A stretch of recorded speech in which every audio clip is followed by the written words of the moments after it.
The numbers on the screen made no sense. $127 million. That kind of money doesn't appear on a 68-year-old waitress's phone at 7:42 on a Wednesday morning in a Portland diner that smells like coffee and bacon grease. But Margaretchen wasn't looking at her phone. She was holding someone else's. Someone who'd left it behind after humiliating her in front of a room full of customers. Someone who'd called her worthless, a failure, a waste of human potential. The screen glowed with secrets he never meant to share. His banking app. Still unlocked. Still open. But it wasn't his $3.2 billion balance that made her weather hands tremble. It was the notification that dropped down as she stood there, frozen between table 7 and the kitchen door. Tech venture capital. Wire transfer pending. Hostile takeover bid. Chen Medical Technologies. $847 million. Chen Medical Technologies. Her dead husband's company. The legacy she'd guarded in absolute silence for 28 years. The one thing she'd promised to protect until her last breath.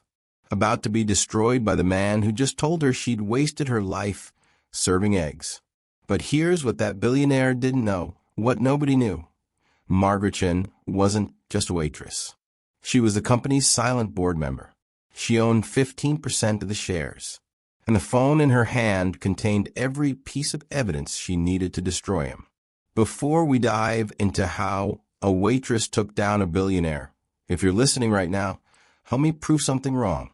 My grandmother said I wouldn't even reach 1,000 subscribers. But I believe stories like this deserve to be heard. Help me show her that these stories matter by hitting that subscribe button. Subscribe to Letters of the Heart. And let's keep breathing life into stories that were never meant to stay silent. Now let's continue.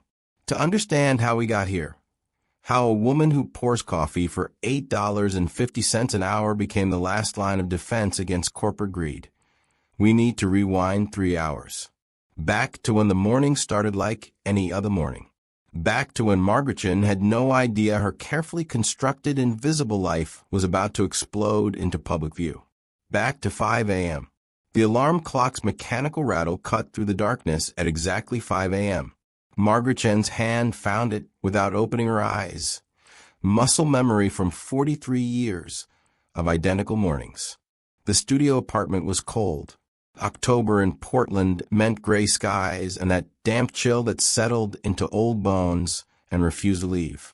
She sat up slowly, bare feet finding the worn carpet beside her bed.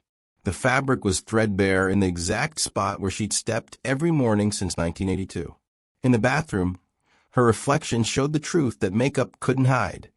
Silver hair that had once been jet black, reading glasses that hung on a chain around her neck, hands marked by decades of carrying trays and wiping down tables. But her eyes still held something sharp, something watchful. The change jar on her kitchen counter held exactly $4.75 in bus fare. She counted it out of habit, not necessity. $2.50 each way. The bills in her wallet stayed untouched. Always keep emergency cash, Richard had taught her. You never know when someone might need help. On the bus, she pulled out her Wall Street Journal, the paper edition, delivered to her building every morning. Other passengers saw an elderly waitress reading above her station. They didn't see her eyes, scanning the medical technology sector first. Always first, looking for one company name, Chen Medical Technologies.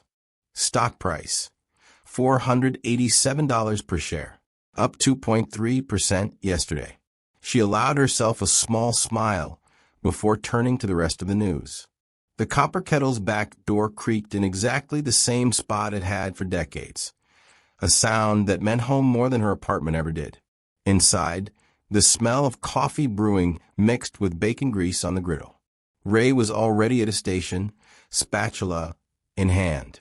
"Maggie, you've been doing this longer than I've been alive," he called out without turning around. "When you gonna retire?" She tied her apron with practiced movements, the strings finding their usual knot without her needing to look. "Retire to what, Ray? This is where I belong." Sarah, the young waitress working her third month, limped in 10 minutes later, wincing with each step. I don't know how you do it. My feet are killing me after one shift. Maggie handed her a cup of coffee, fixed exactly how Sarah liked it, cream and 2 sugars, and offered that warm smile that made everyone feel seen. You learn to find purpose in small things, honey. As the morning light filtered through the diner's large windows, Maggie paused by the wall of framed photographs, black and white images of Portland's history, the diner's original owners, local celebrities who'd eaten here, and there in the corner, a photo from 1985 showing the diner's owner shaking hands with a thin Asian man in a suit. The small plaque beneath read, Dr. Richard Chin Medical Technologies, donates to Morrison Street Food Bank. Maggie straightened the frame. Her fingers lingered on the glass for just a moment. Sarah noticed. You always stop at that photo. Did you know him? Just an old friend of the owner's, Maggie said, voice carefully neutral. What Sarah didn't see, what nobody saw, was the Wall Street Journal tucked in Maggie's locker, already marked up with notes in the margins.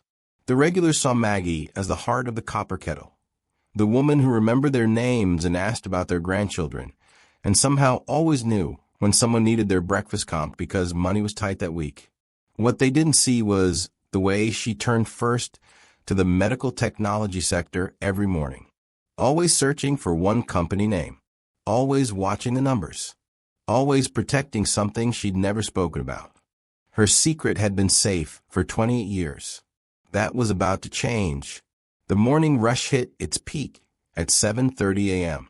Every booth filled, the counter lined with construction workers gulping coffee before their shifts. Maggie moved through the chaos like a conductor leading an orchestra, refilling cups without being asked, delivering plates with perfect timing, somehow remembering that Frank took his eggs over easy and Maria needed her toast cut diagonally because of her arthritis. The bell above the door chimed constantly as customers came and went. Then it didn't chime. It clattered. The door swung open hard enough to bang against the wall, and the diner's comfortable noise dropped by half. Conversations paused mid-sentence. Forks stopped halfway to mouths. Everyone turned to look at what had just walked in.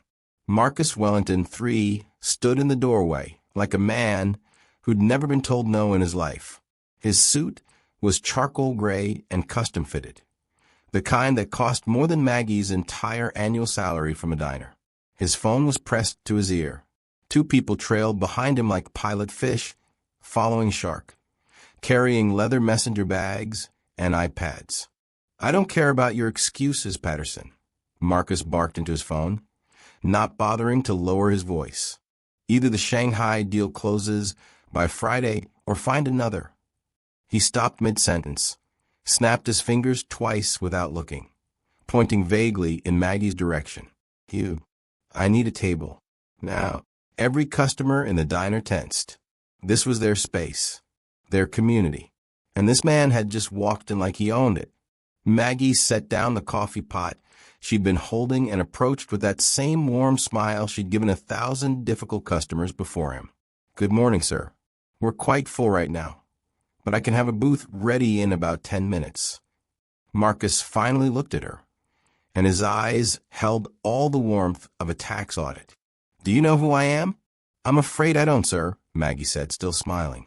I could buy this entire building with my checking account balance. He gestured at the diner dismissively, then turned to his associates. Unbelievable. He tried to grab a quick coffee and... The woman behind him, early 30s professional, wearing a blazer and an expression that suggested she wanted to be anywhere else, interrupted. Marcus, maybe we should just... No, Jennifer. I'm not waiting. He looked past Maggie to the corner booth where an elderly couple sat eating pancakes. Tell them to move. The construction worker at the counter half stood.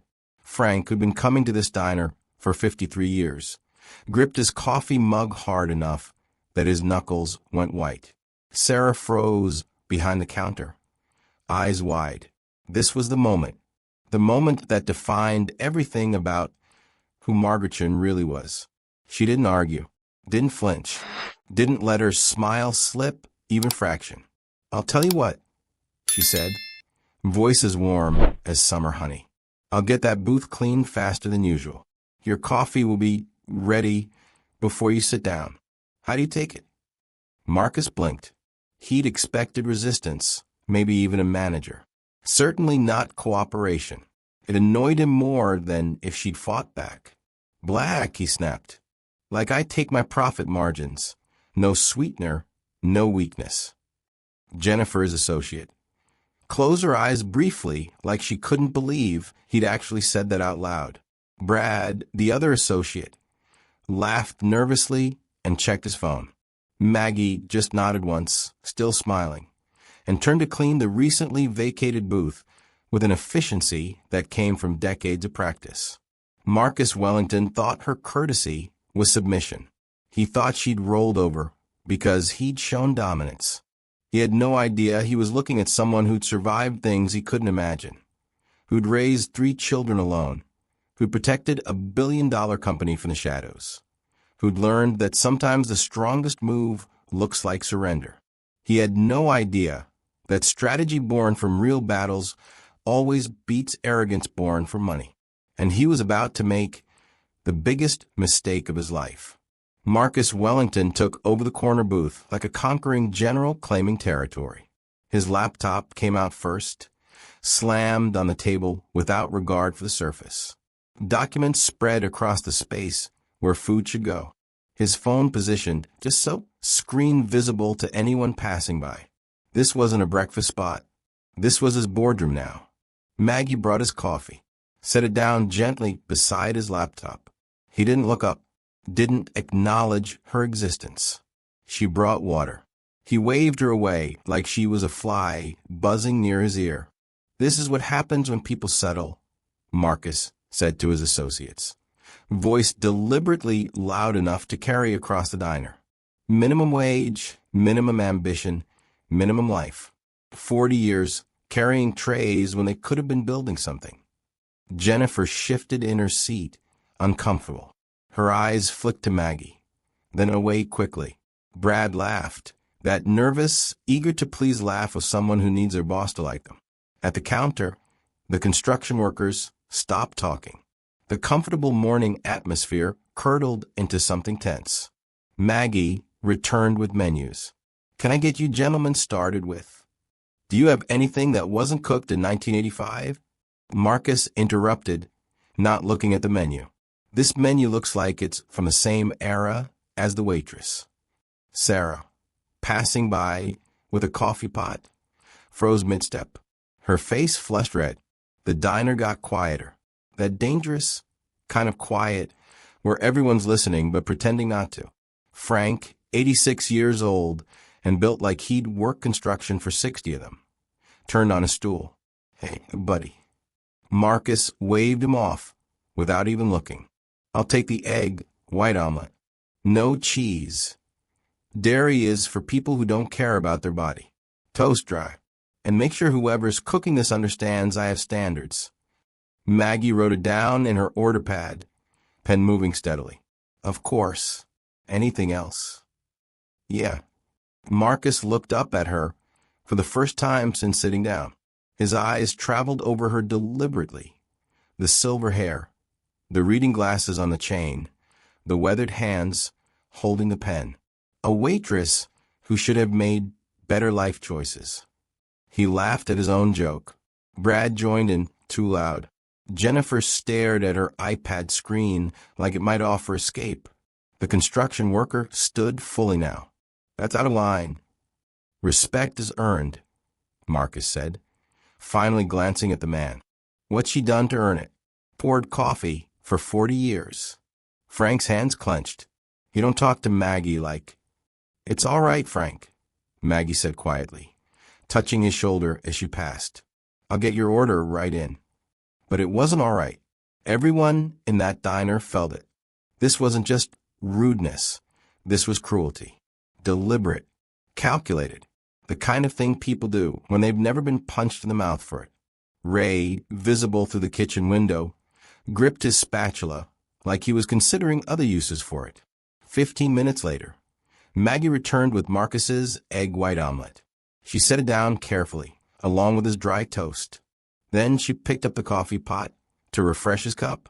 "Finally," Marcus muttered, not looking up from his laptop. As Maggie poured, Marcus shifted his arm.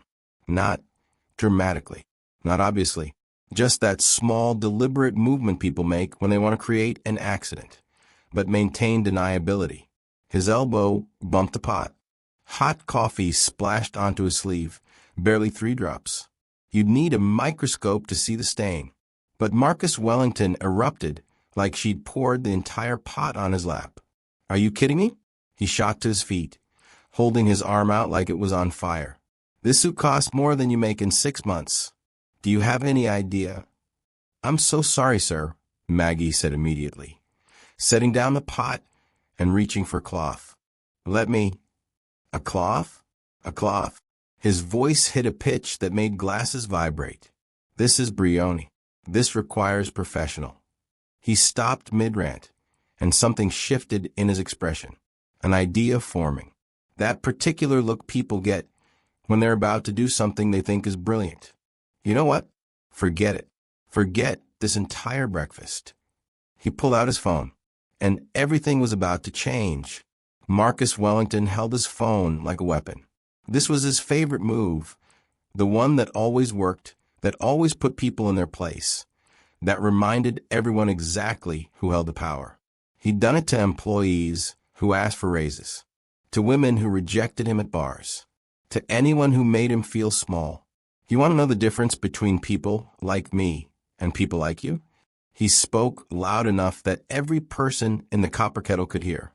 "Let me show you something." His thumb swiped across the screen. The banking app opened. He didn't bother hiding it, tilting the phone so his associates could see, so Maggie could see. "I want to check my balance." The app loaded. Numbers appeared in that clean digital font that screams expensive banking institution. $3,247,891.42. His primary checking account. Not investments, not assets, just liquid cash sitting there because he could. "See." Marcus turned the phone toward Maggie, making sure she got a good look. "This is what success looks like. This is what happens when you don't settle for serving eggs your entire life. When you understand that some people are meant to build empires while others." He waved his hand at Maggie dismissively, phone still clutched in his fingers. "Are meant to serve them." Frank stood up fully now. "All right, that's enough." But Marcus was already moving toward the door, riding high on his own performance. His associates scrambled to follow, gathering laptops and documents. Brad nearly tripped over a chair. In his arrogance, in his hurry to make his grand exit while still feeling superior, Marcus forgot something critical. He forgot to pay, and he forgot his phone. The phone he'd been holding while gesturing. The phone he'd set on the table edge for just a moment to grab his briefcase. The phone that was still unlocked, banking app still open, sitting there on table 7 like a loaded gun. Marcus Wellington swept out the door, still lecturing his associates about understanding the fundamental difference between producers and service class workers. The bell chimed. The door closed, and Maggie Chin stood there, staring at the booth he'd just vacated, where his phone sat alone on the table. She picked it up. Any honest person would. To return it. To call after him. The screen was still glowing. She walked toward the door, phone in hand, fully intending to catch him before he got too far. Then the screen shifted. A notification dropped down from the top.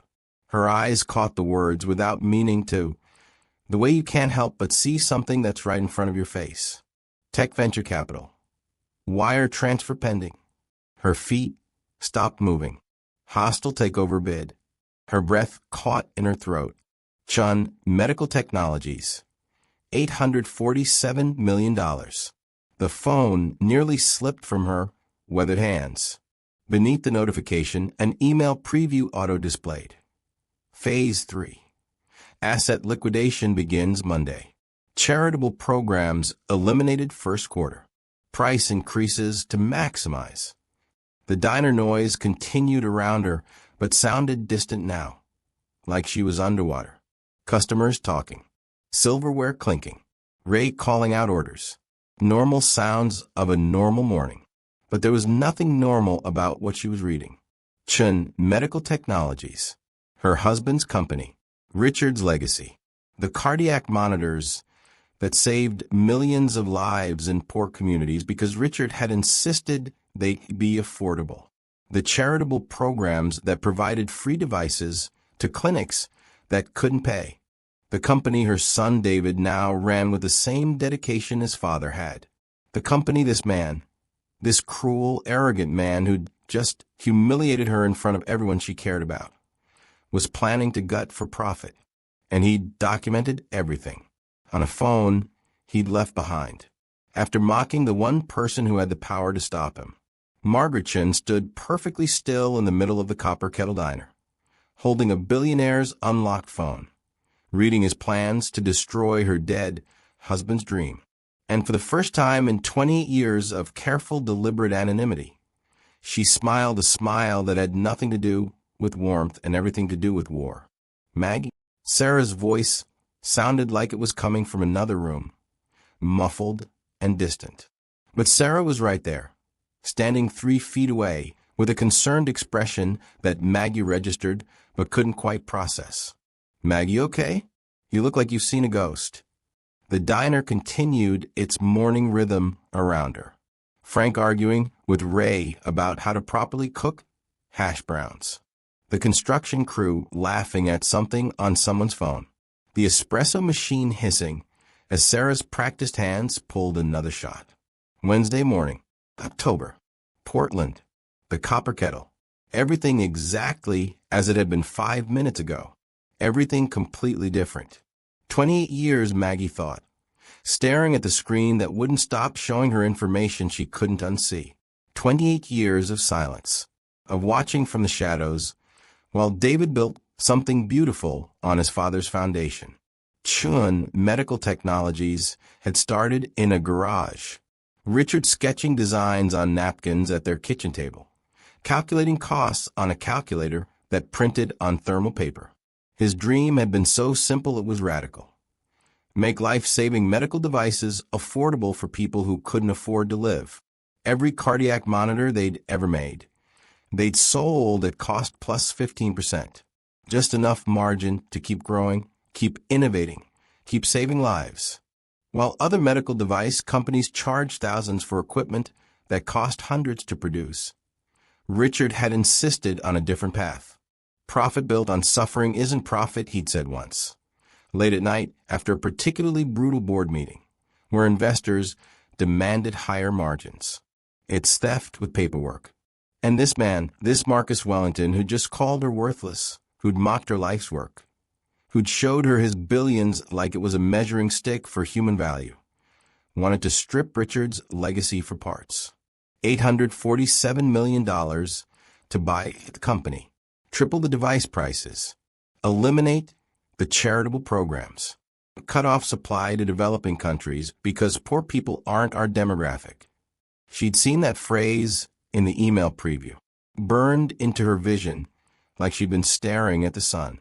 Poor people aren't our demographic. Richard's parents had been poor. Maggie's mother had worked 3 jobs to keep food on the table. The people they'd built this company to serve, the clinic workers in rural Kentucky, the community health centers in South Chicago, the mission hospitals in countries whose names Marcus Wellington probably couldn't pronounce. They weren't demographics. They were people, and Marcus Wellington was about to price them out of survival. Maggie, Sarah's hand on her arm now, gentle but insistent. You're shaking. Do you need to sit down? Maggie snapped back to the present, forced her hands to steady. The phone was still in her grip, screen still glowing, still showing secrets she was never meant to see. I'm fine, honey, she heard herself say. The voice sounded normal, calm, like her entire world hadn't just tilted on its axis. Customer left his phone. I should I should return it. But her hands didn't move toward the door. Instead, operating on an instinct she didn't fully understand yet, she pulled her own phone from her apron pocket. The phone David had insisted she get 3 years ago, even though she'd protested she didn't need it. The phone she used mainly to receive photos of her grandchildren and occasional texts from her kids. She opened her banking app, the one connected to an account she never mentioned to anyone, the one set up under a business name rather than her own, M. Chun Holdings, LLC. Her thumbprint unlocked it. Balance: $127,483,991.18. Her 15% stake in Chun Medical Technologies, worth approximately $127 million at current market valuation.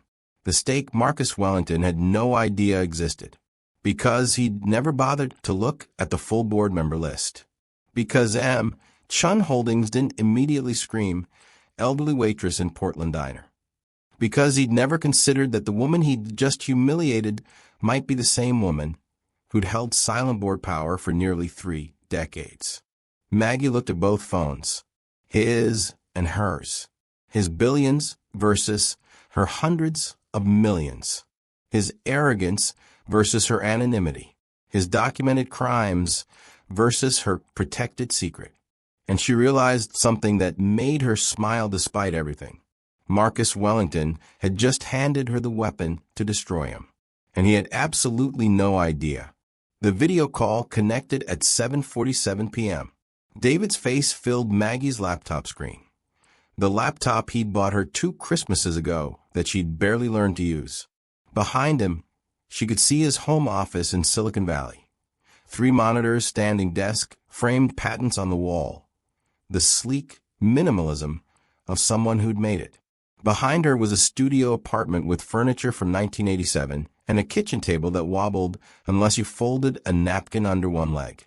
But the intelligence in both sets of eyes was identical. "Okay," David said. "Share your screen." Spreadsheets appeared, color-coded and dense with information. The board vote is Monday, 6 days from now. Marcus needs 20% more shares to reach the 51% controlling stake. There are 3 major shareholders who could swing it. His cursor highlighted 3 names. Dr. Patricia Morrison, 8%. The Greenfield Foundation, 7%. And Kim Ventures, 6%. If Marcus gets all 3, he wins.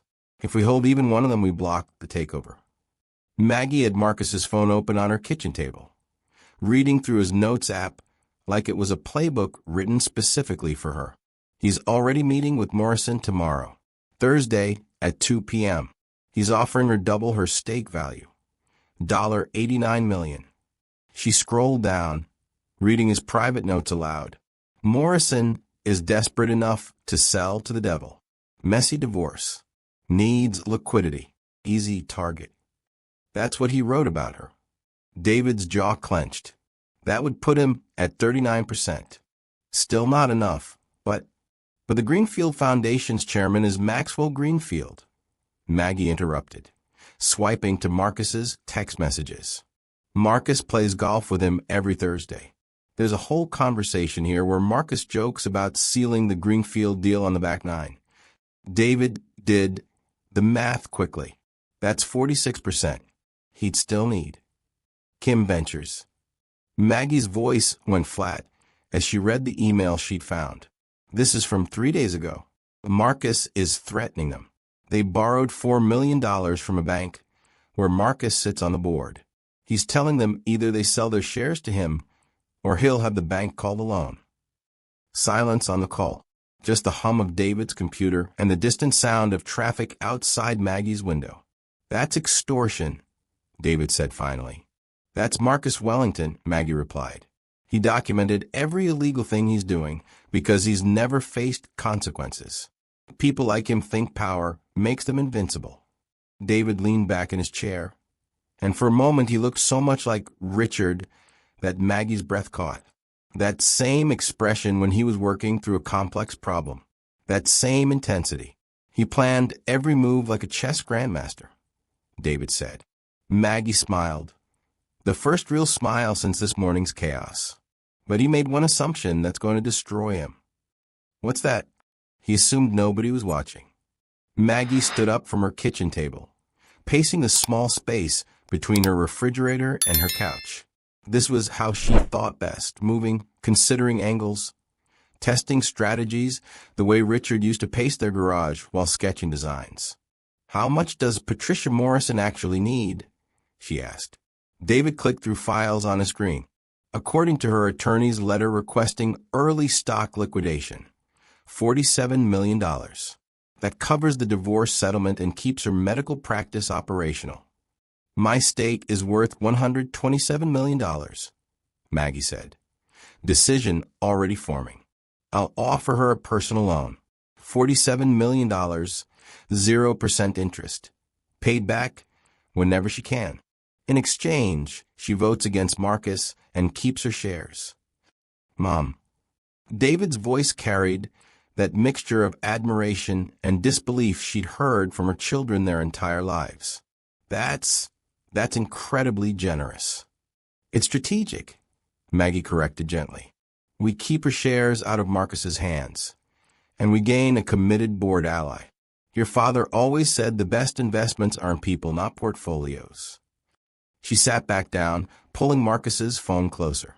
Now Maxwell Greenfield. Marcus has a dossier on him. I'm looking at it right now. Photos filled the screen, grainy but unmistakable.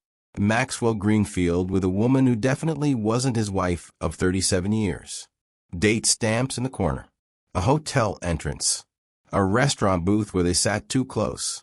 Marcus is blackmailing him, Maggie said, her voice hard. These photos.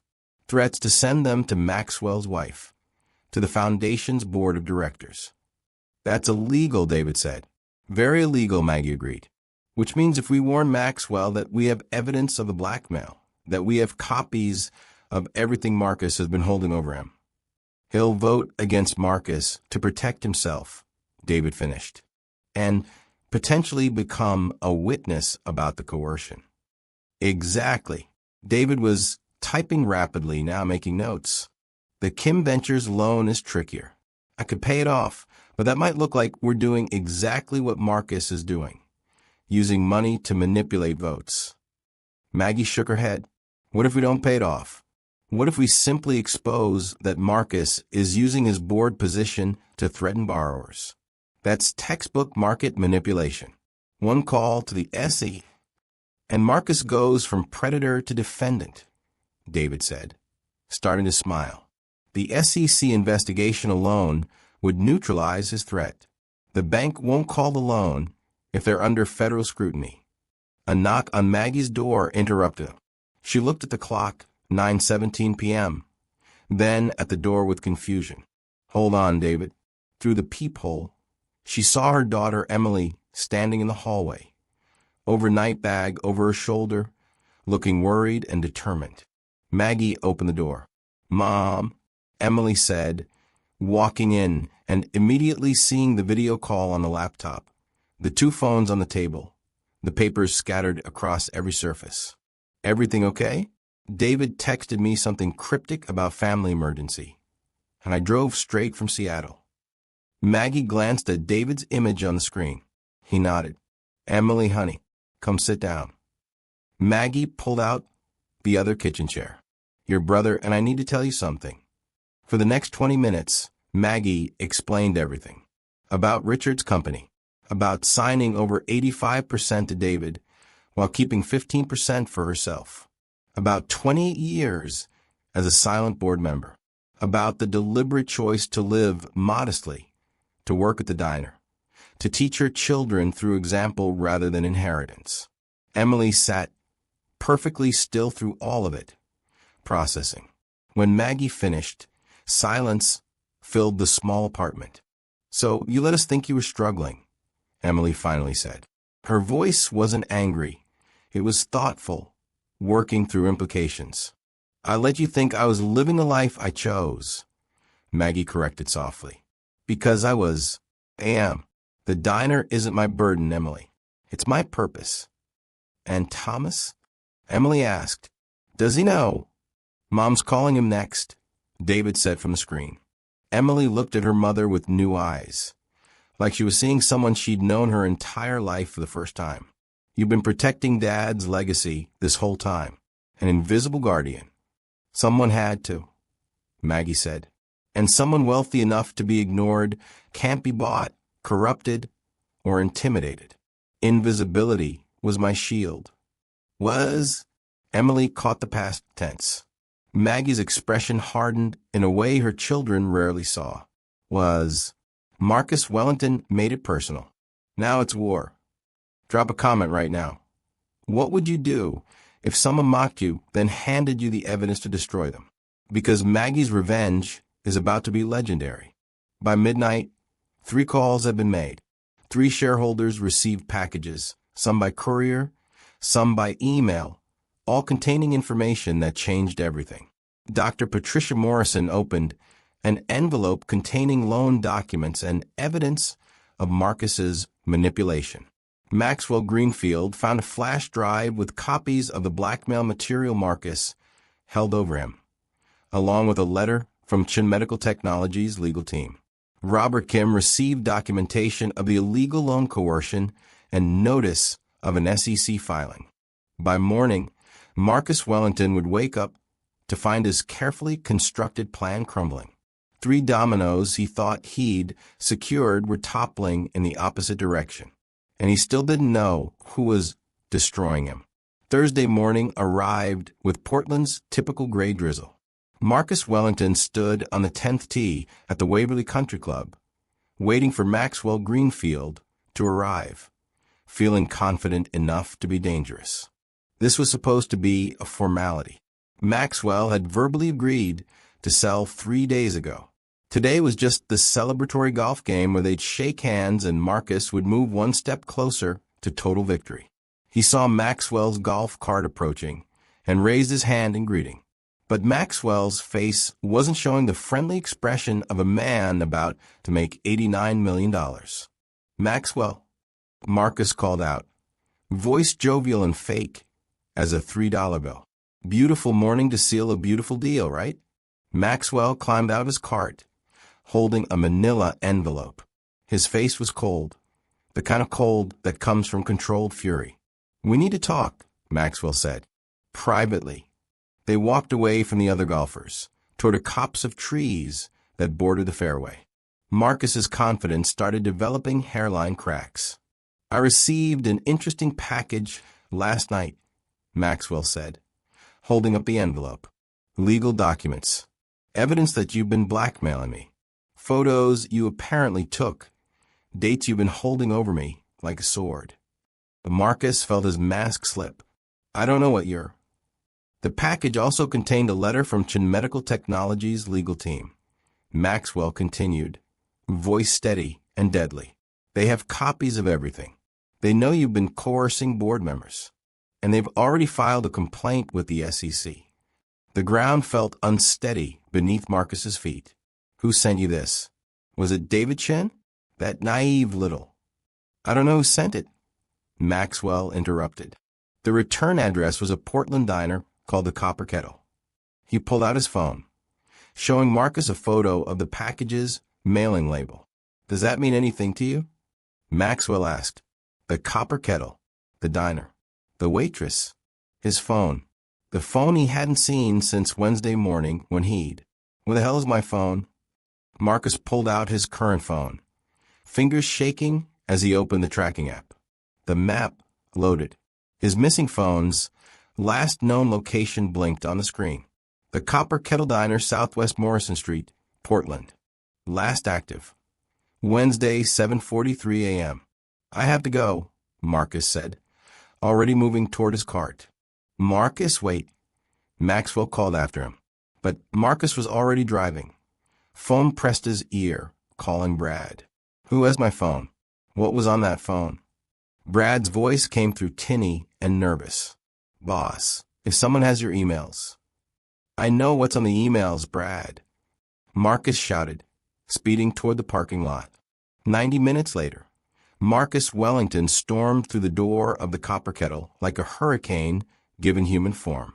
It was 11 a.m., the lunch crowd in full swing. Conversation stopped. Heads turned.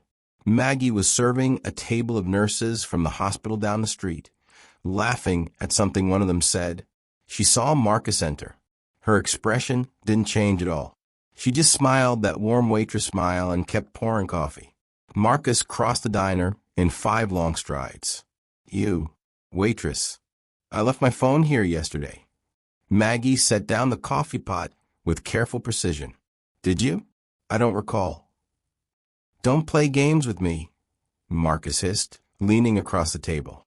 "If you took it, that's theft. I'll have you arrested." "Sir, I'm working," Maggie said calmly. "If you'd like to order lunch." "You have no idea who you're dealing with," Marcus said, voice low and threatening. "I will destroy you. I will have this place shut down. I will." Frank stood up from the counter, chair scraping loud in the suddenly quiet diner. "Back off, buddy." The construction workers stood next, then the nurses, then a table of office workers who'd been eating sandwiches. Sarah called from behind the counter, phone already in hand. "Maggie, should I call the police?" Maggie held up one hand, a gentle gesture that somehow commanded absolute attention. "Mr. Wellington," she said, and her voice had changed.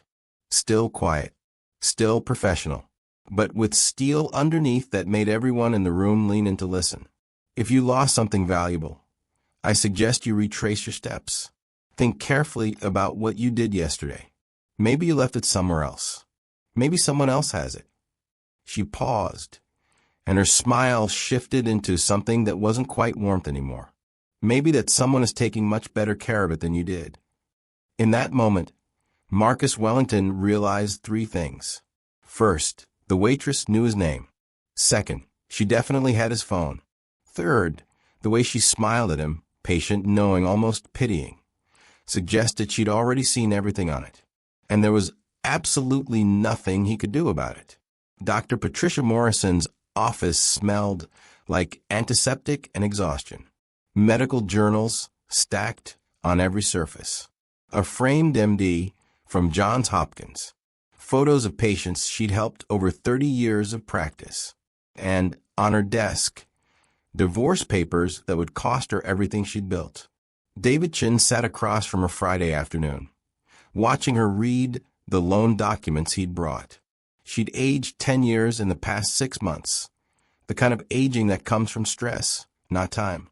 "Dr. Morrison," David said gently, "my family wants to help you." Patricia looked up, eyes red-rimmed and suspicious. "Why? You're about to be destroyed by Wellington. Why help me?"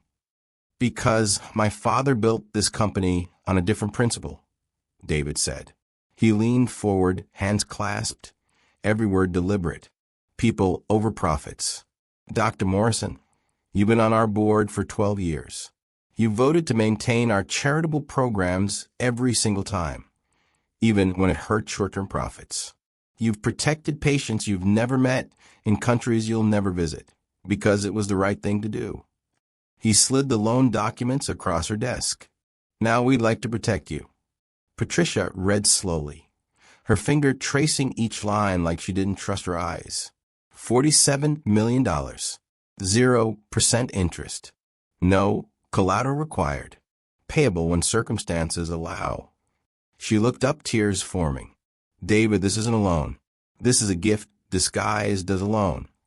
It's an investment in the kind of person who should be making decisions about medical technology," David said. "There's only one condition." Patricia's face closed off slightly. "Of course. There's always." "Vote your conscience," David interrupted. "That's it. If you genuinely think Marcus Wellington should run this company, vote for him. If you think my father's vision should continue, vote against him. All I ask is that you decide based on what's right, not on what's financially necessary." Silence filled the office. Outside, Portland traffic hummed. Inside, a woman who'd been drowning found solid ground. "Your father was a good man," Patricia said, crying openly now. "You're just like him." David smiled. "Actually, this was my mother's idea." Patricia blinked. Your mother? The waitress. Yeah, David said, and his voice carried something like pride mixed with awe. The waitress, who happens to be one of our largest shareholders and has been protecting this company from the shadows for 3 decades. Turns out she's pretty strategic. That same evening, David made another call.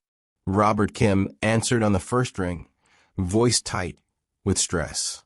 David, I want to vote with you, Robert said immediately. But Marcus is threatening to call our loan. My entire company collapses if he does that. I have 43 employees, families depending on me. Mr. Kim, David said calmly, are you aware that using a board position to threaten loan recipients is federal market manipulation? Pause. I assumed it was unethical, but it's illegal, David said. We've filed documentation with the SEC this morning. Marcus Wellington is currently under federal investigation. His threat has no teeth. The bank will not call your loan. They'll be too busy dealing with regulators and protecting themselves from conspiracy charges. Robert exhaled deeply, and David could hear the relief through the phone. How did you move this fast? I didn't, David said. Someone who cares about this company did. Someone Marcus Wellington underestimated. By Friday night, the chessboard had completely reversed. Marcus Wellington controlled 31% of shares, the same amount he'd started with. He'd needed 20% more to win. Instead, he'd lost 2 committed allies, gained a federal investigation, and made enemies of people who'd been neutral. And somewhere in Portland, in a studio apartment with wobbling furniture and wallpaper from 1987, a 68-year-old waitress sat reading his emails, planning her final move. Saturday morning, Marcus Wellington's office occupied the top floor of a building where quarterly rent could buy a house. Floor-to-ceiling windows, modern art that cost more than it was worth, a desk made from a single piece of walnut, and 4 lawyers who looked like they'd rather be anywhere else. Marcus, the SEC inquiry is serious, his primary attorney said. Adjusting glasses that probably cost more than Maggie made in a month. If they find evidence you've been coercing shareholders. I cover my tracks, Marcus insisted, pacing. Everything was verbal or through encrypted apps. There's no paper trail. Actually, said a voice from the corner, you didn't. Everyone turned. Jennifer, his assistant, the woman who'd been with him at the diner, who'd followed him to meetings, who'd organized his calendar and answered his calls for 3 months, stood up. Her posture had changed. No longer deferential. No longer small. What? Marcus said. You documented everything, Jennifer said, walking toward the conference table with the confidence of someone who'd been waiting for this moment. Emails, texts, voice memos. You kept records because you're arrogant enough to think you'd never get caught. Marcus's face went white, then red. Who are you? My name is Jennifer Reeves, she said, placing a tablet on the table. I'm a corporate investigator hired by Chin Medical Technologies 8 months ago when the board first suspected someone was acquiring shares through shell companies.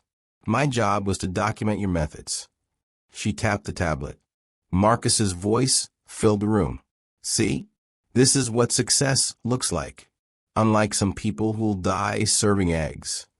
The video played on the screen, shot from Jennifer's brooch camera in the diner. Marcus mocking Maggie, showing his phone, the coffee incident, all of it recorded in crystal clarity. I have 47 hours of footage and audio from the 3 months I've worked as your assistant, Jennifer continued, including you admitting to blackmailing Maxwell Greenfield, including you directing Brad to threaten the Kim Ventures loan, including your plans to gut the charitable programs and triple device prices. Marcus lunged forward. That's illegal recording. Entrapment. Oregon is a one-party consent state, Jennifer said calmly. I consented to recording our conversations. Your attorney can confirm that's perfectly legal. And it's not entrapment when you commit crimes voluntarily. The attorney nodded miserably. She's right. This is admissible. Oh, and Mr. Wellington? Jennifer said, and now she smiled. Remember the elderly waitress you humiliated on Wednesday? The one you photographed and labeled service class mediocrity? Marcus's hands clenched. She's the one who figured out who to call when you left your phone on the table, Jennifer said. She's the one who read your emails and connected the dots. She's the one who coordinated with David Chun to protect the shareholders you were threatening. That worthless waitress just dismantled your entire plan. That's impossible, Marcus whispered. She's a nobody. She's Margaret Chun, Jennifer said. Dr. Richard Chen's widow. Silent board member for 28 years. Owner of 15% of the company. And currently, the one person standing between you and complete victory. She leaned forward. You mocked a woman worth $127 million who was serving coffee by choice, not necessity. The color drained from Marcus Wellington's face. The waitress, the phone, everything clicked into place like tumblers in a lock. He'd handed his enemy the ammunition to destroy him, and the board meeting was in 48 hours. Desperation makes people dangerous. Saturday evening, Marcus Wellington sat in his penthouse apartment, the one with views of the Willamette River that cost $4.7 million, and realized he was losing. He couldn't win the board vote legally. 3 shareholders he'd counted on had turned against him. The SEC was investigating. His assistant had been a corporate spy. And somewhere, that elderly waitress was holding evidence that could send him to prison. So Marcus did what cornered billionaires do. He went nuclear. His phone lit up with calls to media contacts, financial reporters who owed him favors, bloggers who'd publish anything for access. Anonymous tip lines at major outlets. By Sunday morning, the stories started appearing. Business Insider, Chin Medical Technologies, family company or family failure, nepotism concerns raised. Financial Times, sources say Chin Medical CEO David Chun lacks experience for major contracts. Wall Street Journal opinion, who is the mysterious M? Chin Holdings? Transparency questions surround medical device maker. The stories were carefully crafted. Not outright lies, those could be sued, but implication questions, concerns from unnamed sources. The kind of attacks that don't need to be true to do damage. Marcus leaked that David Chin only got his CEO position because of his last name. Implied the company was failing. Suggested shareholders should take Wellington's generous offer before the full truth comes out. By Sunday morning, financial Twitter exploded. Posts questioning David's credentials. Anonymous accounts spreading doubt about Chin Medical's future. Reddit threads debating whether family-run companies could compete in modern markets. David's phone rang at 6:47 a.m. "Mom," he said, voice tight with controlled anger. "He's trying to destroy my reputation. People are questioning whether I earned my position, whether I'm qualified. There are articles." "Did you earn it?" Maggie interrupted calmly. "Of course I did." David's voice rose. "I built the company from $40 million to $850 million in 10 years. I have patents, partnerships, FDA approvals."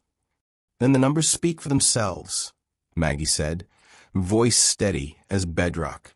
"Let him scream, David. Let him throw his tantrum. Desperate men make mistakes. But people are believing him." "People believed the earth was flat," Maggie said. "Truth doesn't need to be loud. It just needs to be true." Marcus Wellington is screaming because he's already lost. He just doesn't know it yet. Silence on the line. "You sound like Dad," David said finally. "Your father taught me that character survives longer than reputation," Maggie replied. "Let Marcus destroy your reputation. We'll rebuild it with facts. But if we stoop to his level, we lose something we can't rebuild." "What's that?" "Ourselves." Sunday afternoon at the Copper Kettle, something unexpected was happening. Word had spread through the regular customer network. The kind of information sharing that happens in communities that actually function as communities. Frank had made phone calls. Sarah had sent texts. Ray had talked to other restaurant owners. By 2 p.m., the diner was packed beyond capacity. "All right, everyone, listen up," Frank announced, standing on a chair despite his 86 years. "Maggie's been taking care of us for 43 years. Time we take care of her." What happened next would later be studied in marketing classes as organic viral movement. Regular customers pulled out phones, started filming testimonials. The construction worker who nearly fought Marcus stood in the parking lot, work-worn hands gesturing as he spoke. "Maggie once paid for my breakfast every day for 2 months when I was out of work. Never asked for payback. Just said pay it forward when you can." That billionaire called her worthless? He doesn't know what worth means. The young mother with 2 kids sitting in a booth. "When my husband left, I was living in my car with my daughter. Maggie gave us free meals, helped me find a shelter, connected me with social services. She changed our lives. She saved our lives." Frank, back on solid ground, voice shaking with emotion. "I've known Maggie Chin for 38 years. She embodies everything that Billionaire isn't. She's wealthy in ways he'll never understand. Wealthy in kindness and generosity, in actually giving a damn about human beings." Sarah, the young waitress, compiled the videos on her phone. Her hands were shaking as she typed the caption. "This is Maggie. A billionaire mocked her, called her worthless, said she wasted her life. What he didn't know is that she's worth more than his entire fortune, not in money, but in the lives she's touched. Hashtag, don't underestimate anyone." She posted it to TikTok at 3:17 p.m. By 9 p.m., it had 2.4 million views. By midnight, 8.7 million. The comments section became a movement. "I'm a server in Michigan, and a customer did this to me last week. This video made me cry. My mom worked as a cafeteria lady for 40 years. She's a hero. They're all heroes. Every person in a service job has been treated like this. It needs to stop." That billionaire is about to learn a very expensive lesson. If this story is hitting you, share it right now. Because every service worker, every person someone underestimated, every individual judged by their job title needs to see what's about to happen to Marcus Wellington. Justice is coming. The media attention shifted overnight. Local Portland news picked it up first. Billionaire mocks Portland waitress. Doesn't know she's secret company board member. Then national outlets. The waitress who stopped a hostile takeover. Margaret Chin. The $127 million secret. How one woman's humility became her weapon. A reporter from CNN called Maggie's cell phone Monday morning. "Mrs. Chen, we'd love to interview you. The story is everywhere." "I'm working Monday morning's breakfast shift," Maggie said politely. "Maybe we could talk after." "But Mrs. Chun," the reporter said, confused. "The board meeting is Monday morning." "I know," Maggie replied. "That's exactly why I need to work breakfast first. My regulars count on me." The story had escaped Marcus Wellington's control entirely. The narrative he'd tried to craft, David Chun as unqualified, to medical as vulnerable, had been replaced by something more powerful. The image of a working-class hero standing up to corporate greed. By Sunday night, hashtag Maggie versus the Billionaire was trending nationally, and Monday's board meeting was 12 hours away. Sunday night, 10:43 p.m. Maggie's studio apartment had never been this crowded. David had flown up from Silicon Valley. Emily had driven from Seattle. Thomas had come straight from his firehouse shift, still smelling faintly of smoke. 3 of her children sitting around a kitchen table that barely fit 4 people. In an apartment most of them could individually afford to buy outright. But nobody suggested moving somewhere bigger. This was Mom's space. This is where she'd raised them, fought for them, protected them. "Let me get this straight," Thomas said, hearing the full story for the first time. He'd been on a 72-hour shift and missed all the drama. "Mom, you've been a secret millionaire for 30 years and kept working as a waitress?" "I've been a waitress who happened to have money." "Yes," Maggie corrected. "There's a difference, honey. Emily leaned forward. Why, though? Why not retire? Travel? Enjoy your life? Maggie gestured around the table, at her 3 children, at the modest apartment, at the life she'd deliberately chosen. This is my life. The diner is my life. People who assume wealth equals happiness have it backward. I'm happy, therefore I'm wealthy. David's eyes were red-rimmed, not from crying, but from exhaustion. Dad would be proud of you, Mom. Your father would be horrified I had to step out of the shadows, Maggie said quietly. He wanted me to live quietly, happily, anonymously. Marcus Wellington took that from me. Thomas, built like a firefighter because he was a firefighter, had hands that could bend metal and a voice that trembled when he asked, "What happens tomorrow?" Maggie folded her hands on the table. Tomorrow, there's an emergency board meeting at 9 a.m. Marcus called it, thinking he can pressure enough votes. He doesn't know that we've secured Dr. Morrison, Maxwell Greenfield, and Robert Kim. Even without my 15%, David controls or has committed enough shares to block the takeover. But we're not just blocking it, David said, looking at his mother. Are we, Mom? Maggie smiled. That small, dangerous smile her children had learned meant someone was about to learn a very hard lesson. No. Jennifer Reeves has provided the SEC with evidence of Marcus's market manipulation, blackmail, and coercion. Federal investigators will be at the meeting. Marcus Wellington isn't just losing his takeover bid. She paused. He's losing his freedom.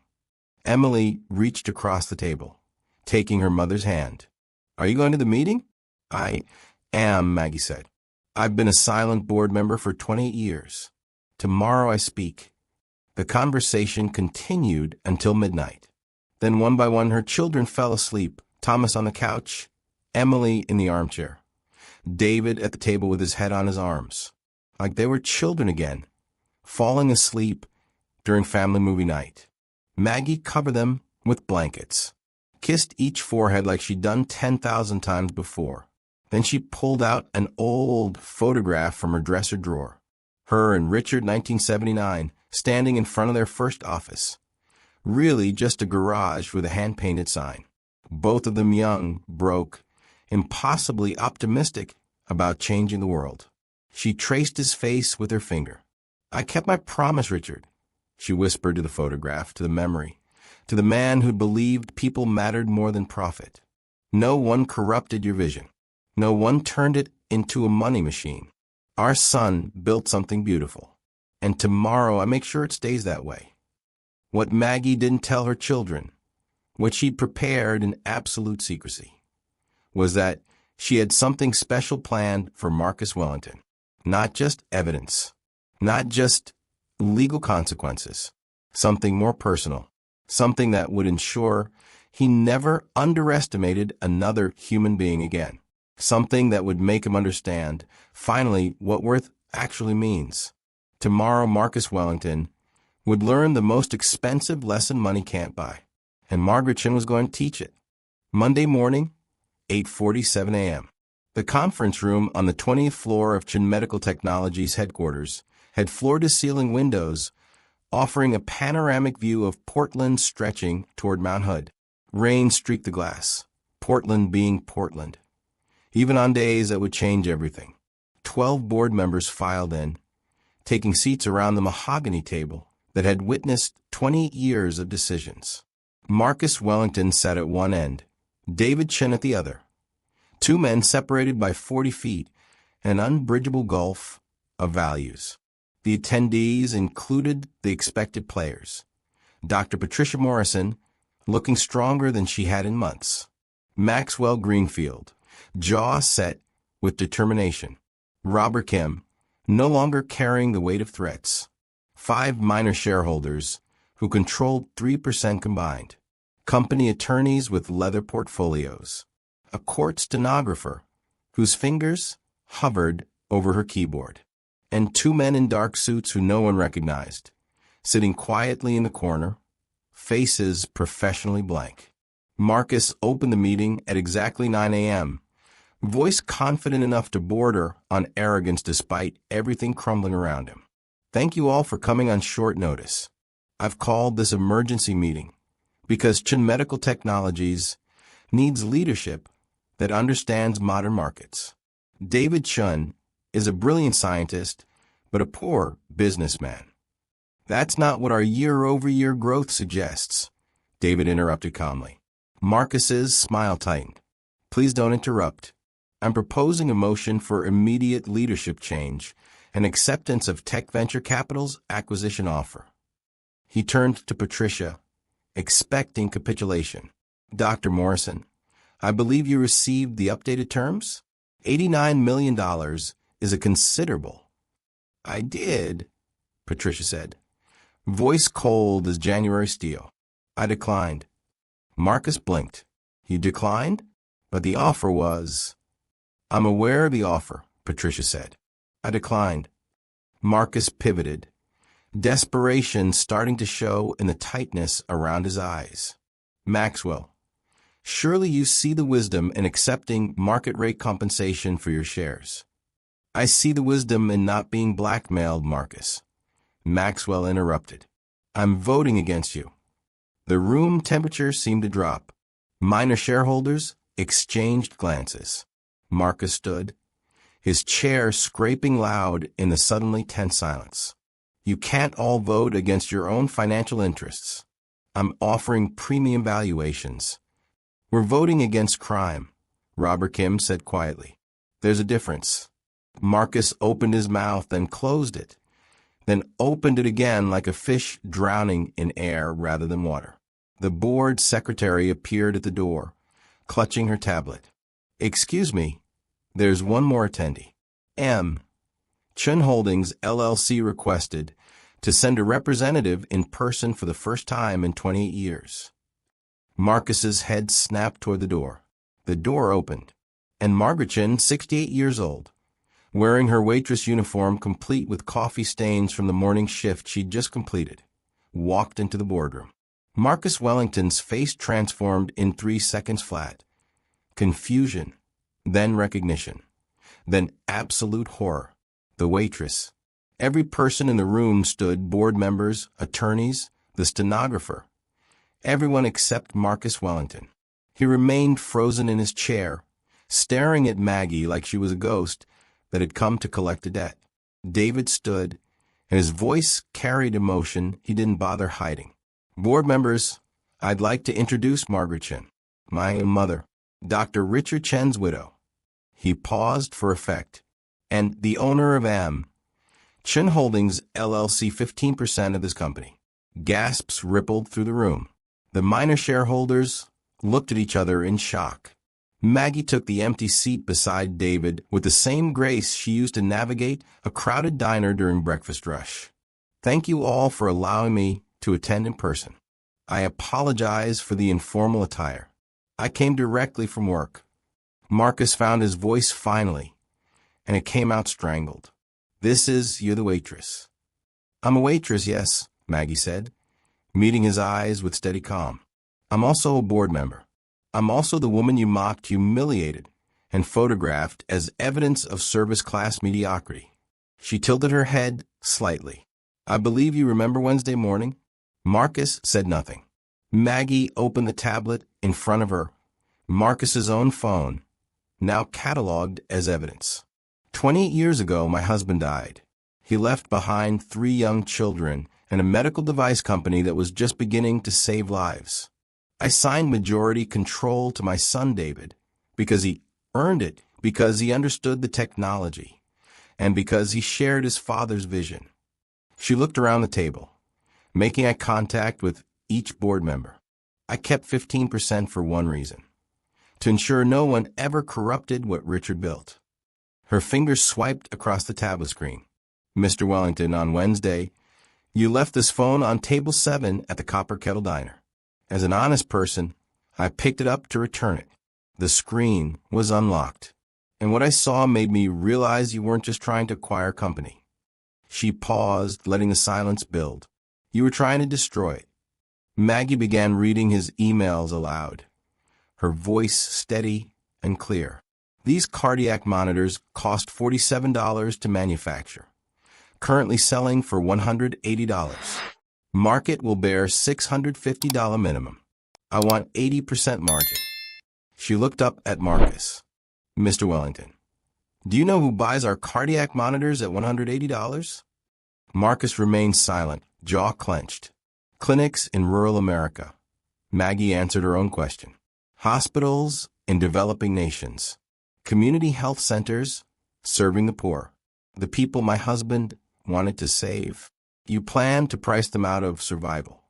She swiped to another email. Read again. The Shanghai distributors won't work with us at new pricing. They're loyal to the Qin mission or whatever. Replace them. I don't care if it disrupts supply to developing countries.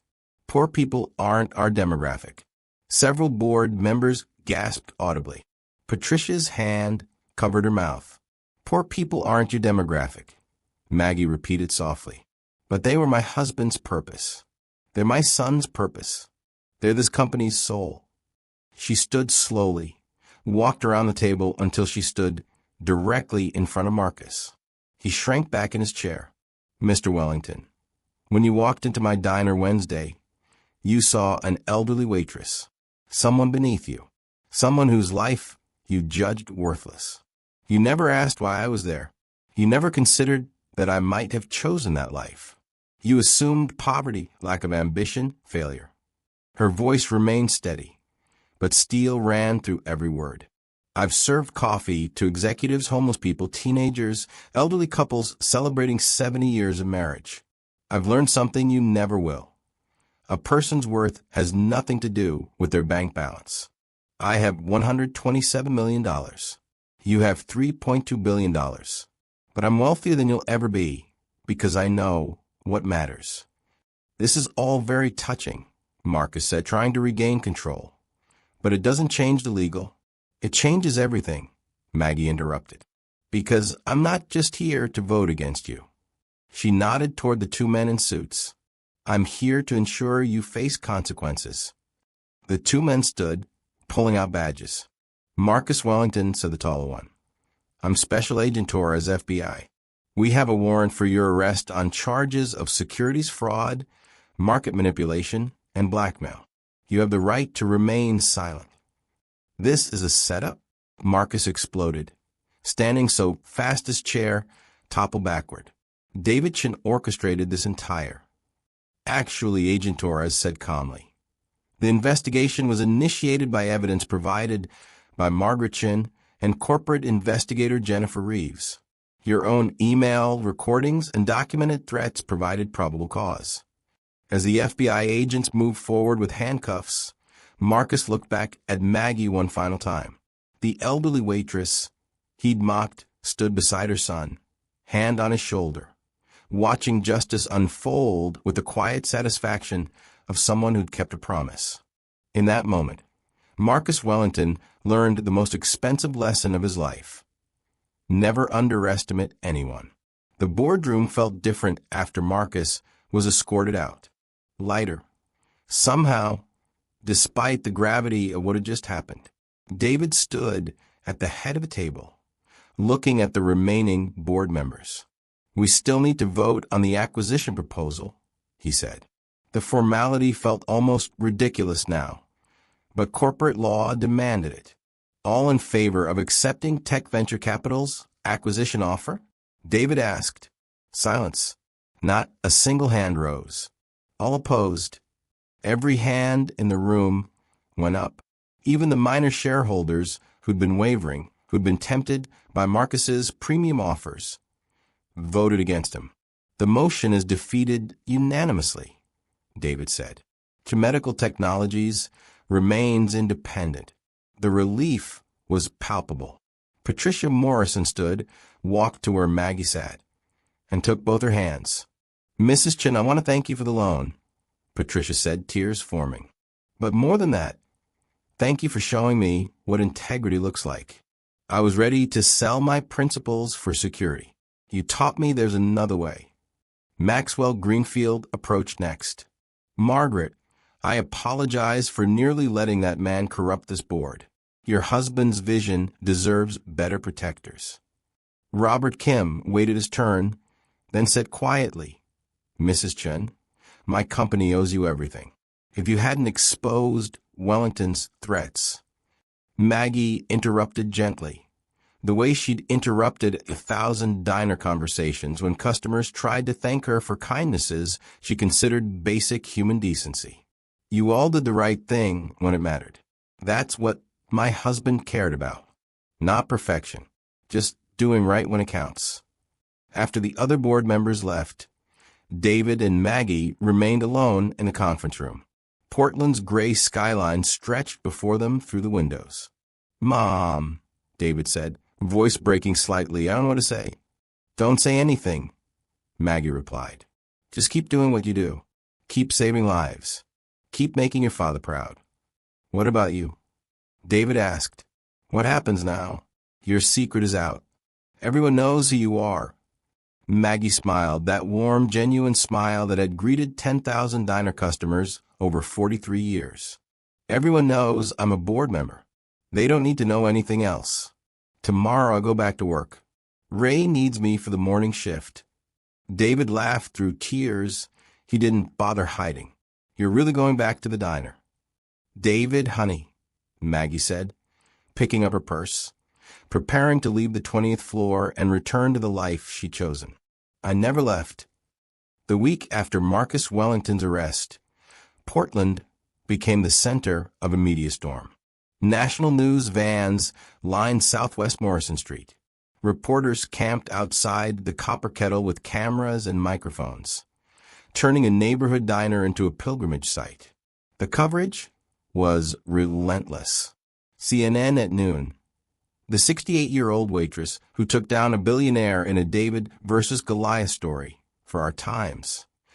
MSNBC in prime time. Margaret Chen's quiet resistance to corporate greed offers a masterclass in strategic patience. Fox Business, surprisingly sympathetic. Questions arise about board transparency when secret shareholders exist, but few dispute Chen's moral authority.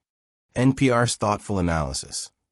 This is a story about wealth, humility, and what we value in America, about who we see and who remains invisible.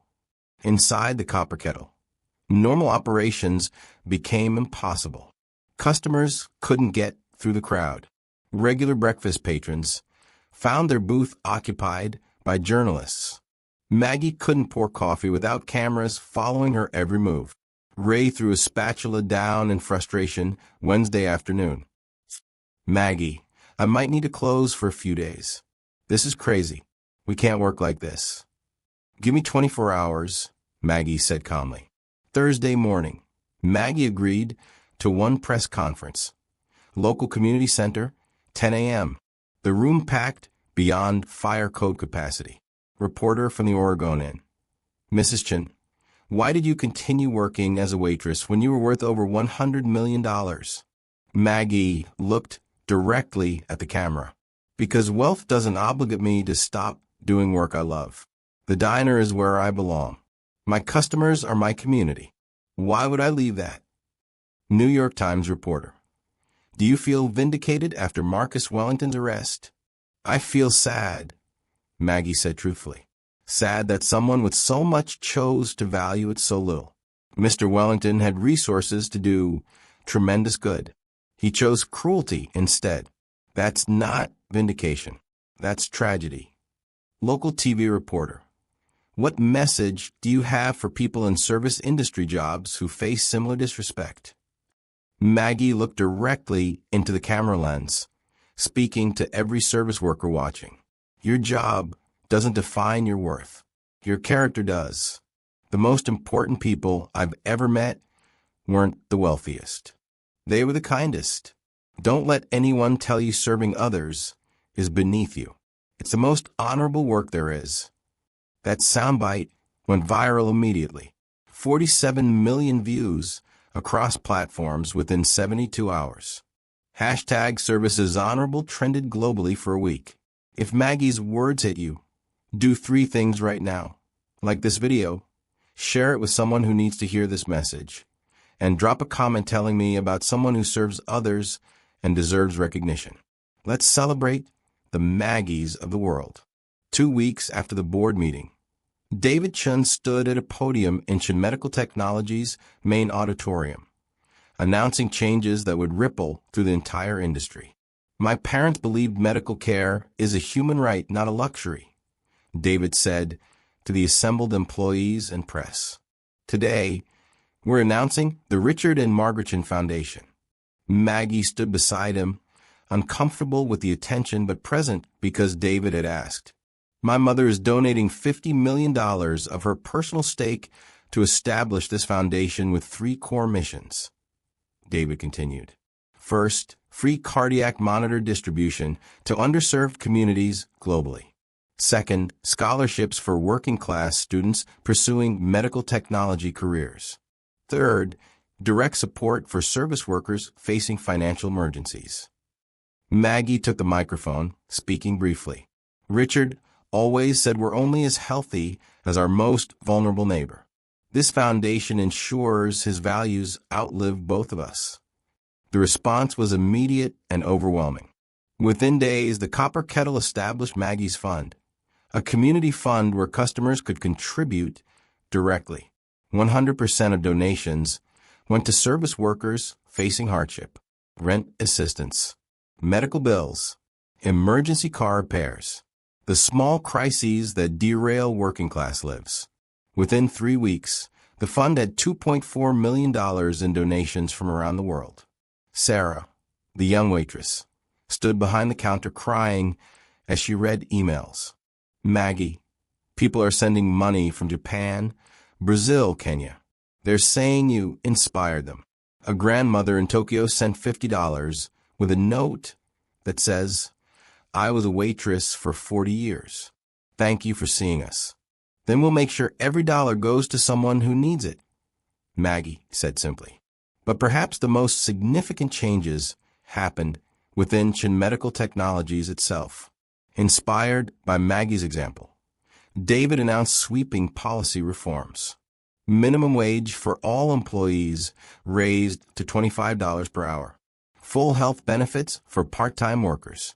Profit-sharing program that included the lowest-level employees, janitors, cafeteria staff, security guards. A permanent board seat reserved for an employee representative elected by the workforce. My mother taught me that the people closest to the work often have the best insights, David explained at the announcement. We're going to listen to them. We're going to value them, not because it's good PR, but because it's right. The business press was skeptical. Can a company afford such generous labor practices and remain competitive? Asked one analysis. The answer came in the quarterly earnings report.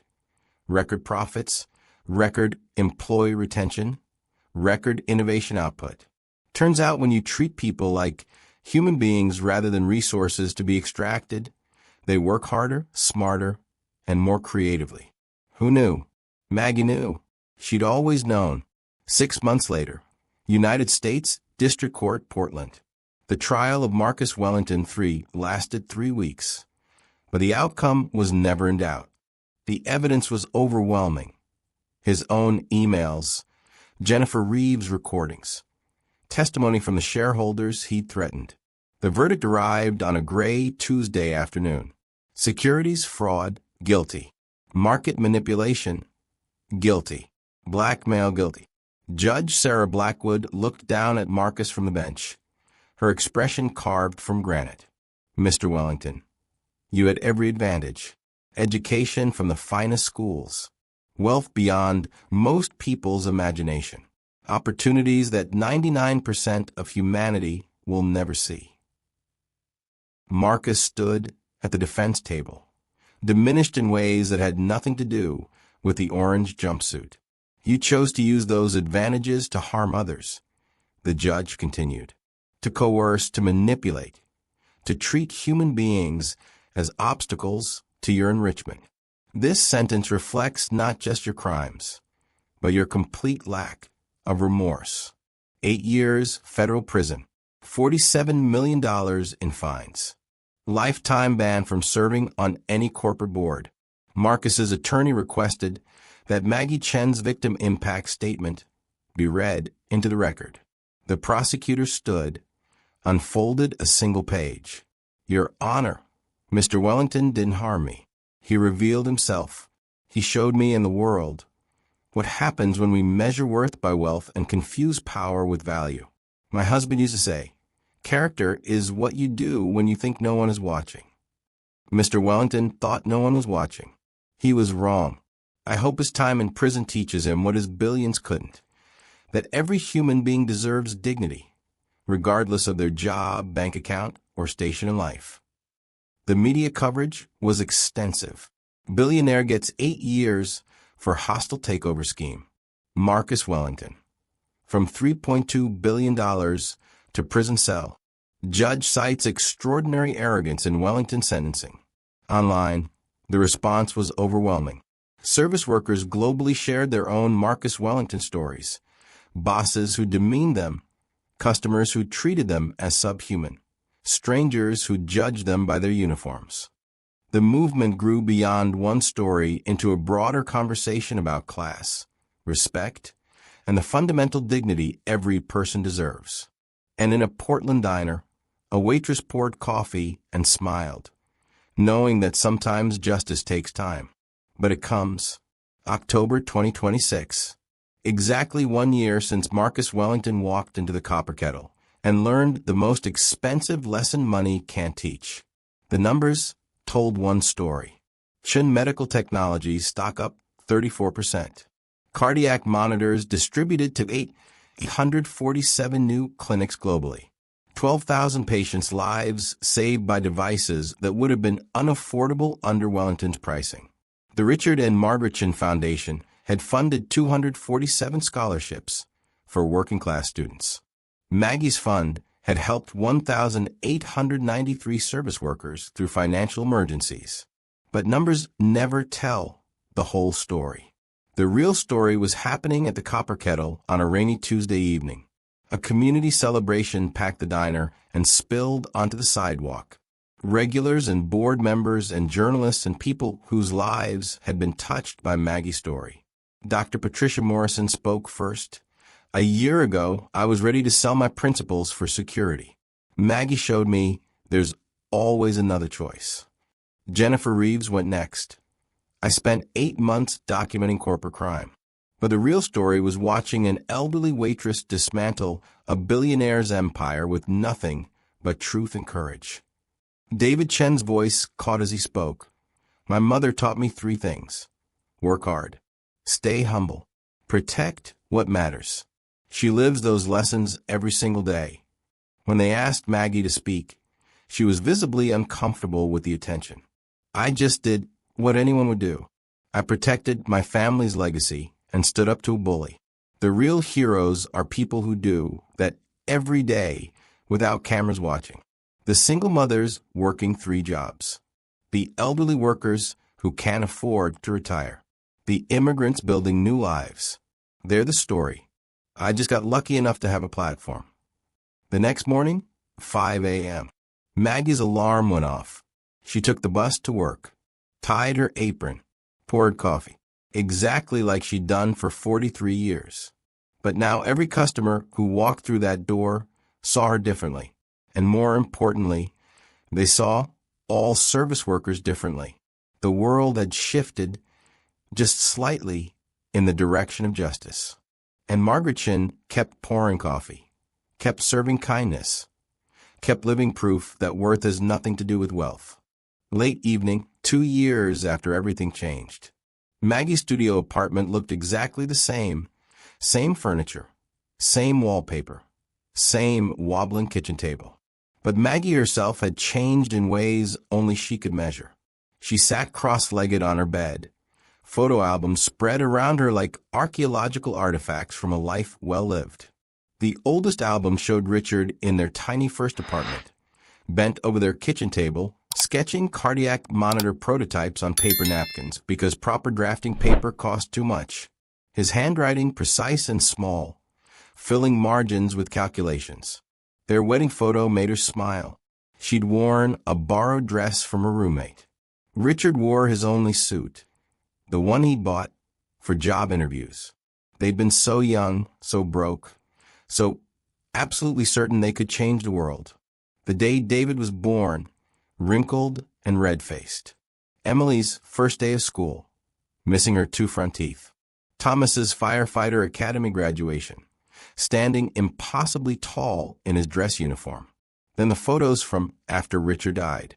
Maggie saw herself in these images, exhausted but determined, eyes hollowed by grief and double shifts. Her children so young, so unaware of how close they'd come to losing everything. A letter fell from between 2 album pages, yellow with age, her name written in Richard's careful handwriting. She picked it up with trembling hands, unfolded it slowly. The paper crackled. Richard's words filled her vision through tears. My dearest Maggie, if you're reading this, I'm gone. I'm sorry for that. Sorry I won't see our children grow up. Sorry I'm leaving you with so much burden. But I'm not sorry for what we built. Every cardiac monitor we make will save someone's father, mother, child. We're giving people more time with the ones they love. That matters more than profit. Promise me something. Don't let anyone corrupt this. I know David will run the company brilliantly, but you're the moral compass, Maggie. You always have been. Watch over it. Protect it, even if no one knows you're doing it. And promise me you'll be happy. Don't sacrifice your joy for my dream. Find work that fulfills you. Live simply if that brings you peace. You've always found wealth in connection, not accumulation. Never lose that. I love you. I trust you. And I know that whatever happens to the company, you'll make the right choices. Forever yours, Richard. Maggie cried, not from sadness, but from completion. Deep, shaking sobs that came from somewhere primal. Somewhere that had been holding tension for 28 years. She'd kept both promises. Protected the company. Lived on her own terms. She pressed the letter to her chest. I did it, Richard. She whispered to the empty apartment, to the memory, to the love that death couldn't diminish. I kept our promise. And you know what? I'd do it all again. The photo albums lay scattered around her. A life measured not in dollars, but in moments, in children raised, in customers served, in kindnesses given. She was wealthy beyond measure. David's home in Palo Alto felt too big for one family, but perfect when filled with all of them. Sunday dinner 3 years after the trial. Maggie, her 3 children, 5 grandchildren ranging from age 12 to 19. The dining room table stretched long enough to accommodate everyone, loud with overlapping conversations and laughter. Mom, I wanted to tell you something, David said during dessert. We're opening a new division at Chin Medical, Community Medical Initiatives. It'll focus exclusively on providing medical devices to underserved populations at cost. No profit margin. Emily set down her fork. And I'm taking a sabbatical from teaching. The Richard and Margaret Chin Foundation offered me a position managing the scholarship program full-time. Thomas grinned. My firehouse is partnering with Chin Medical. We're getting trained to distribute cardiac monitors to high-risk individuals during emergency calls. Paramedics saving lives with Grandpa's technology. Maggie looked around the table at her children, voice catching.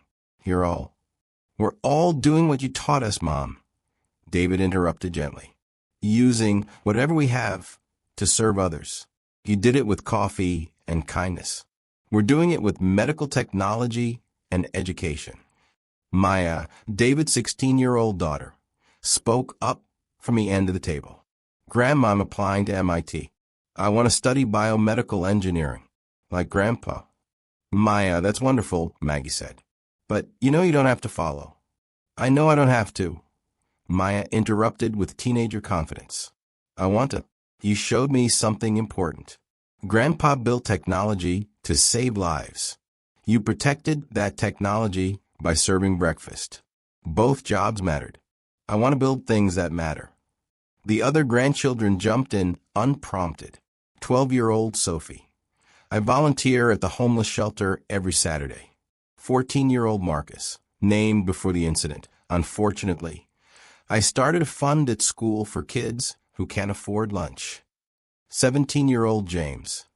I tutor kids of service workers for free after school. 15-year-old Anna. I'm going to study public health. 19-year-old Michael. I want to be a teacher in underserved communities. Maggie covered her face with her hands, crying happy tears. You're all so much better than I ever was. David reached across the table, taking his mother's hand. No, we're who we are because of who you are. The legacy wasn't money. It was values lived and passed down. It was service as honor, kindness as strength, wealth measured in lives touched rather than dollars accumulated. Richard's dream lived on, not despite Maggie's choices, but because of them. 5 years after Marcus Wellington walked into the Copper Kettle, Maggie Chin still worked there. Now 73, moving a bit slower, working 3 days a week instead of 6. Ray had finally convinced her to cut back, threatening to hide her apron if she didn't. The morning ritual remained sacred. Same 5 a.m. alarm, same bus ride, though now people recognized her and offered seats. Same apron, though it had been replaced twice. The old ones weren't literally threadbare. The diner had changed in subtle ways. It became a pilgrimage site for people who'd heard the story. Tourists from Japan, Brazil, Australia came to eat breakfast where history happened. But the Copper Kettle remained fundamentally itself, a neighborhood diner that fed people, witnessed their lives, provided community. Frank, now 89 and still impossibly stubborn, sat at his usual spot at the counter. Maggie, when you going to retire for real? She poured his coffee with practiced ease. Frank, you've been asking me that for 30 years. And you've been avoiding the answer for 30 years, he countered. This is what I love, Frank, she said simply. Why would I stop? A new waitress worked the morning shift. Jessica, 24, single mother, struggling but determined. She reminded Maggie of herself decades ago. In the kitchen, Maggie pulled Ray aside. Make sure Jessica gets the good shifts, and maybe add a little extra to her paycheck this week. She mentioned her daughter needs school supplies. Ray shook his head, smiling. You're literally 100 millionaire, and you're still slipping extra money to new waitresses. Money doesn't mean anything if you don't use it right, Maggie replied. Her last table of the morning was an elderly woman, obviously in pain, counting change to pay for coffee. Maggie recognized that particular desperation. This one's in the house, dear, she said gently. I can pay, the woman protested. I know you can, Maggie interrupted. But today, let someone help you. Tomorrow, you help someone else. That's how it works.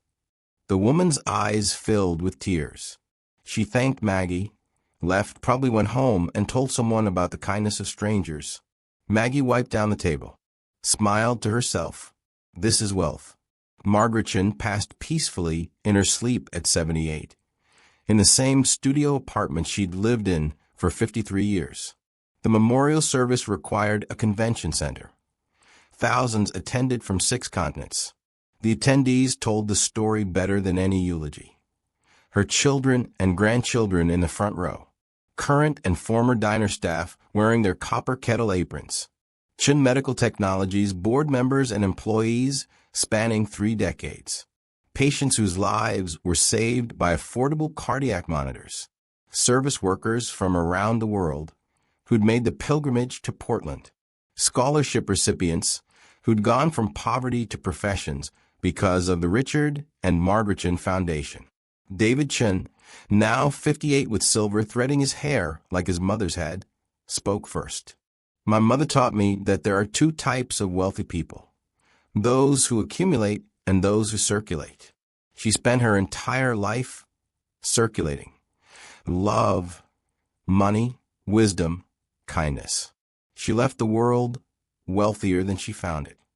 Dr. Patricia Morrison, retired now, but still sharp, stepped to the microphone. Margaret Chin, saved more than a company. She saved the idea that business can be moral, that profit and purpose aren't enemies, that one person with courage can change everything.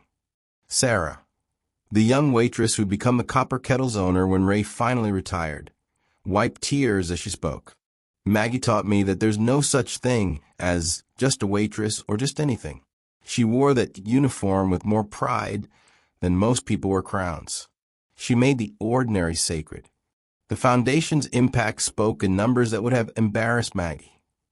2.4 million cardiac monitors distributed to underserved communities worldwide. 12,847 scholarships funded for working-class students pursuing medical and technology careers. 47,000 service workers supported through emergency hardships. 847 similar foundations inspired globally, each following the Chun model of circulating rather than accumulating. Chun Medical Technologies had grown beyond anyone's projections. Worth $4.2 billion, still family-controlled, still prioritizing access over profit.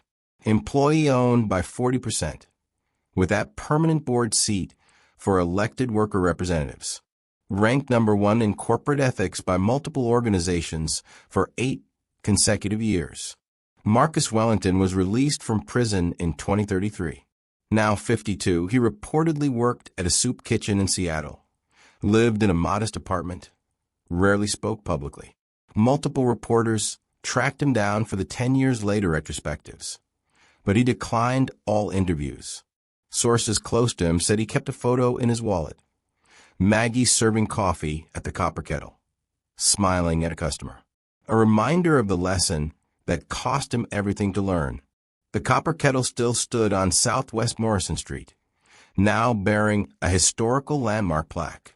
Table 7, where Marcus Wellington left his phone and Maggie Chin found evidence that changed everything, had a small brass marker, where Margaret Chin proved that dignity has no price tag. Ray, now 82, and impossibly still cooking, refused to retire. Maggie would haunt me, he told reporters. The diner remained what it had always been, a place where people were seen, fed, valued. Maya Chin, David's daughter, now 26, completed her Ph.D. in biomedical engineering from MIT. Her dissertation, Accessible Medical Technology, the Chin family legacy, became required reading in engineering ethics courses. She worked at Chin Medical Technologies, not because of her name, but because she'd earned every credential. Her first solo project, a cardiac monitor that cost $23 to manufacture, retailed for $89, and worked in areas with unreliable electricity. Richard would have been proud. Jessica, the young waitress Maggie had mentored in her final years, now 35, owned 3 diners across Portland. All paid employees $30 per hour minimum. All offered full benefits regardless of hours worked. And all had Maggie's table. One booth where struggling customers ate free, no questions asked. A reporter asked her why. Because 10 years ago, I was counting change for coffee, Jessica said. A waitress named Maggie paid for my meal, slipped me extra shifts, helped me find childcare. She told me, tomorrow you help someone else. So I am. Business schools across America taught the Margaret Chin case study. In their ethics courses, MBA students debated the questions Maggie's life posed. What's the ethical responsibility of wealth? Can businesses serve both profit and purpose? When does the invisible become powerful? Service workers globally shared #MaggieEnergy stories on social media. Moments when they stood up to disrespect, when customers recognized their humanity, when dignity triumphed over entitlement. The phrase, "don't underestimate the waitress," became cultural shorthand for everyone deserves respect regardless of status. The very last image of the memorial showed something Maggie would have loved. A young waitress in Denver, 20 years old, serving a rude customer who mocked her, told her she'd wasted her potential working a dead-end job.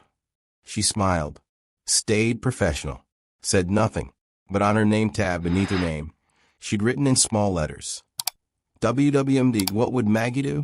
And that smile? It wasn't submission. It was power. The power of knowing your worth isn't determined by someone else's judgment. The power of choosing service as strength, not weakness. The power of understanding that the most important work isn't always the most visible. Margaret Chen's legacy wasn't the $127 million, or the company she protected, or even the foundation that bore her name. Her legacy was in every service worker who stood a little straighter, in every customer who said thank you and meant it, in every person who learned that wealth and worth are two entirely different currencies. She'd poured coffee for 43 years, and in doing so, she changed the world.